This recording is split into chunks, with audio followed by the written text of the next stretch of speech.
Assalamualaikum warahmatullahi wabarakatuh. Halo semuanya, nama saya Nadia Nur Kamila Al-Hafidz, Prodi Pendidikan Biologi A. Pada video ini saya akan menjelaskan tentang pemahaman identitas nasional sebagai karakter bangsa Indonesia. Secara etimologi, istilah identitas nasional berasal dari dua kata, yaitu identitas dan nasional. Identitas secara harfiah adalah ciri-ciri, tanda-tanda atau jati diri yang melekat pada seseorang atau sesuatu yang menjadi pembeda dengan yang lain. Sedangkan untuk kata nasional merujuk pada kebangsaan yang diikat oleh kesamaan fisik seperti budaya, agama, bahasa, maupun pada non-fisik yaitu keinginan, cita-cita, dan tujuan. Jadi, identitas nasional adalah kepribadian nasional atau jati diri yang dimiliki oleh suatu bangsa yang membedakan dengan bangsa yang lainnya. Identitas nasional dalam konteks bangsa cenderung mengacu pada kebudayaan, adat istiadat, serta karakter khas suatu negara.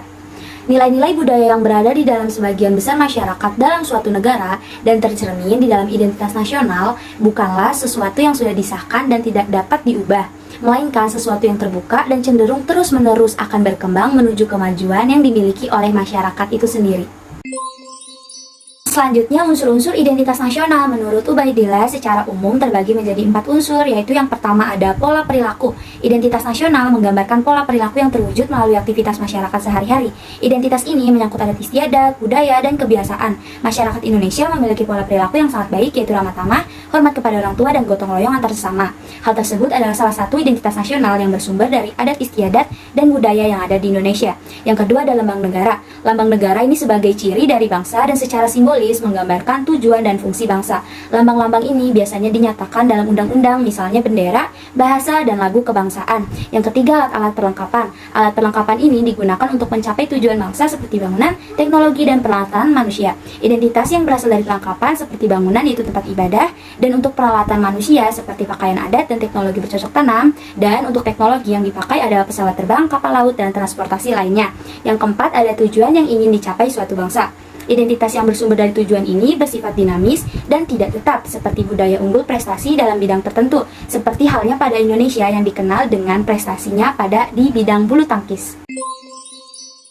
Yang selanjutnya ada faktor-faktor pembentuk identitas nasional. Identitas nasional Indonesia terbentuk dari beberapa faktor yang meliputi: yang pertama ada faktor primordial. Faktor primordial ini merupakan identitas yang khas untuk menyatukan masyarakat Indonesia karena faktor ini meliputi kekerabatan, kesamaan suku bangsa, daerah asal, bahasa, dan adat istiadat yang beragam.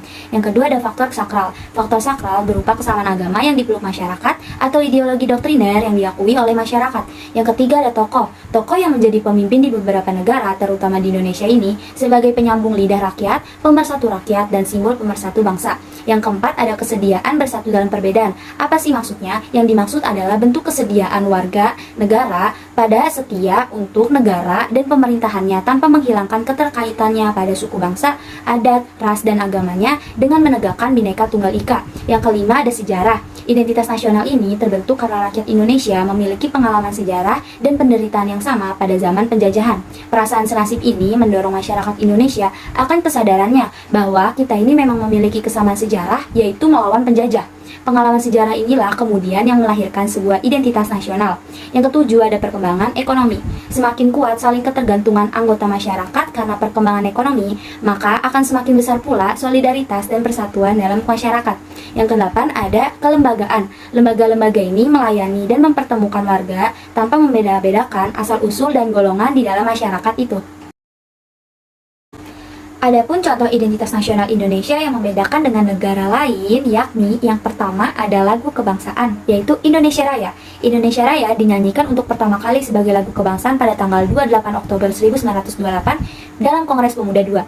Yang kedua ada bahasa nasional, yaitu bahasa Indonesia. Bahasa Indonesia berawal dari rumpun bahasa Melayu yang kemudian diangkat sebagai bahasa persatuan pada 28 Oktober 1928. Bangsa Indonesia sepakat bahwa bahasa Indonesia merupakan bahasa nasional sekaligus identitas nasional Indonesia. Yang ketiga adalah lambang negara, yaitu Garuda Pancasila. Garuda Pancasila dengan semboyan Bhinneka Tunggal Ika yang artinya berbeda-beda tetapi tetap satu jua merupakan lambang negara Indonesia. Garuda digunakan sebagai lambang negara untuk menggambarkan bahwa Indonesia adalah bangsa yang besar dan negara yang kuat. Yang keempat ada bendera negara, yaitu bendera merah putih. Lambang bendera merah putih ini sudah dikenal pada masa kerajaan Indonesia yang kemudian diangkat sebagai bendera negara. Walaupun dikabarkan pertama kali pada 17 Agustus, bendera merah putih telah ditunjukkan pada Kongres Pemuda kedua. Yang kelima ada semboyan negara, yaitu Bhinneka Tunggal Ika. Bhinneka Tunggal Ika artinya berbeda-beda tetapi tetap satu jua. Semboyan ini menunjukkan bahwa di Indonesia memiliki banyak sekali budaya, tetapi kita menjadi satu bangsa, yaitu bangsa Indonesia. Yang keenam ada dasar falsafah negara, yaitu Pancasila. Pancasila merupakan identitas nasional yang berkedudukan sebagai dasar negara dan ideologi dasar negara Indonesia. Pancasila berisi 5 dasar yang dijadikan sebagai dasar filsafat dan ideologi negara Indonesia. Yang ketujuh ada konstitusi negara, yaitu Undang-Undang Dasar 1945. Undang-Undang Dasar 1945 merupakan hukum dasar tertulis yang menduduki tingkat tertinggi di dalam tatanan urutan perundang-undangan di Indonesia, sekaligus dijadikan pedoman dalam penyelenggaraan bernegara. Yang kedelapan ada bentuk negara kesatuan Republik Indonesia yang berkedaulatan rakyat. Negara Indonesia ialah negara kesatuan yang terbentuk republik, sementara sistem politik yang digunakan adalah demokrasi yang berdasarkan kedaulatan rakyat. Berikut ini adalah salah satu contoh unsur identitas nasional berupa kebudayaan dan perilaku bangsa Indonesia yang menjadi identitas nasional yang mencerminkan perilaku masyarakat. Potong pantan.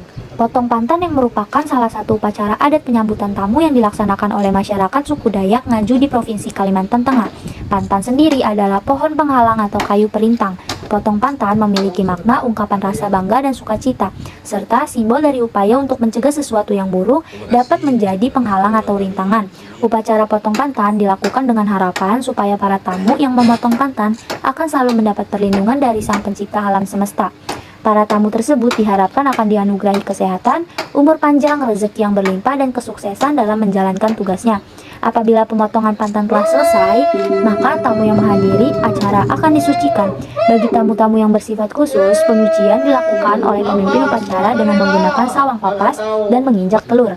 Diikuti dengan acara tepung tawar. Sementara tamu yang bersifat umum disucikan dengan sawang papas saja. Kemudian para tamu disuguhi minuman ala kadarnya yang melambangkan rasa cinta kasih pada sesama. Disusul dengan pelaksanaan pengukuran atau pemberian bedak dengan bedak yang telah disediakan.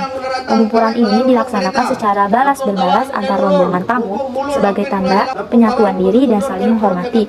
Dengan adat istiadat ini sangat mencerminkan pola perilaku masyarakat Indonesia nih, yang menjadi identitas nasional yang memiliki sifat ramah tamah, saling menghormati, dan menjunjung kekeluargaan yang tinggi. Cukup sekian penjelasan dari saya. Terima kasih. Wassalamualaikum warahmatullahi wabarakatuh.